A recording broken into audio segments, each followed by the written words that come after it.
My name is Marc Fitapelli. I'm a securities attorney based in New York City, and I'm here today to talk with investors about securities fraud. I'm going to define some key concepts for you, and I'll give you examples of securities fraud based on case law and based on my experience as a securities law practitioner.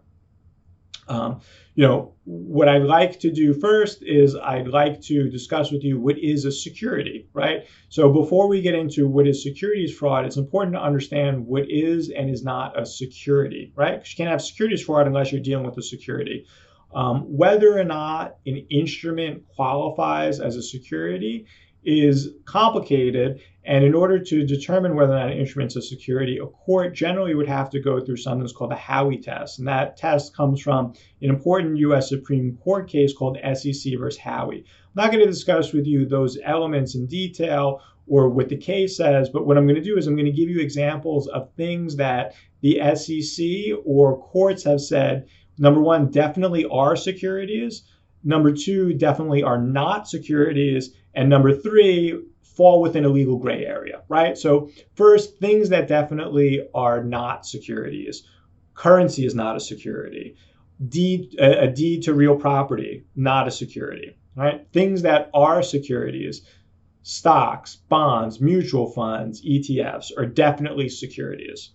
Things that fall in the legal gray area, cryptocurrency and promissory notes. And the way that you determine if an instrument like a promissory note is a security is a court has to literally review the text of the note. And the court has to understand, number one, what are the covenants, what are the representations made within the instrument, in this case we're talking about a note, and whether or not those covenants and the words literally within the four corners of the document meet the criteria that the Supreme Court established in Howey. And so promissory notes and cryptocurrency are two really classic examples of things that fall within that legal gray area where there's a lot of litigation and ongoing litigation about whether or not those, call them instruments, meet the standard under Howey. So after you've determined that you're dealing with a security, I'm going to give you a definition. And this definition is my definition, and it's my definition based on case law and based on my experience as a practitioner. It's not a definition from any particular case. So securities fraud is a material misrepresentation or omission made in connection with the offer and sale of a security, resulting in damages to the investor, right? The first word that I said was material, and that's an important concept to understand in the context of securities litigation.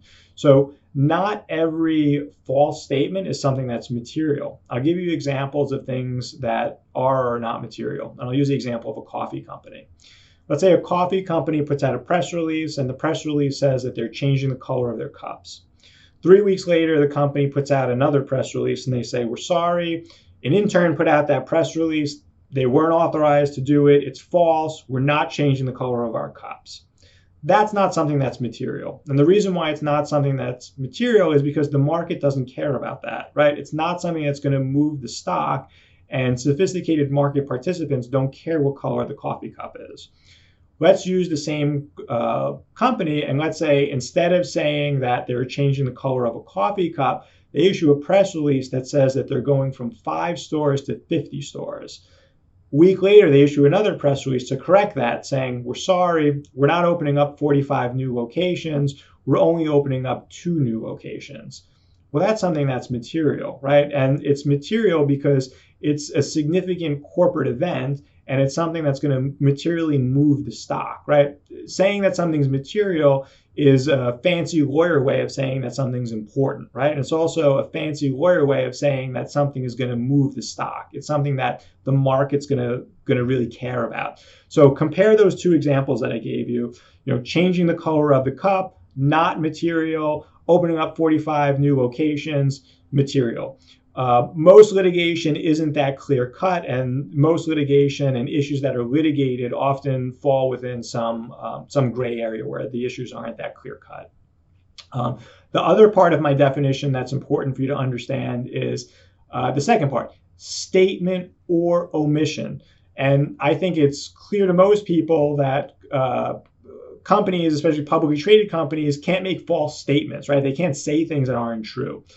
What's less obvious and what's slightly more nuanced is omissions, leaving something out that's very important. I'll give you an example of sort of a classic omission that you see in securities fraud cases. And the classic omission is government investigations. So the case laws determine that if a publicly traded company is under some sort of government investigation, they receive the subpoena from the Justice Department or the Securities and Exchange Commission, that's something that's material. And if that's not disclosed in a corporate filing to investors before the SEC, that's considered a material omission. So not telling investors that you're under investigation is an example of a material omission, right?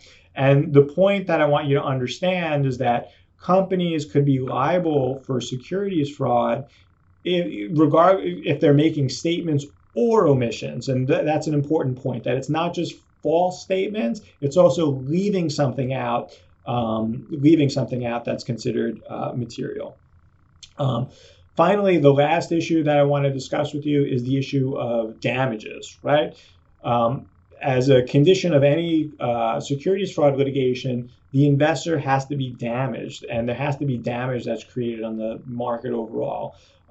Remember the example that I gave in the beginning of the presentation about stock, about the coffee company.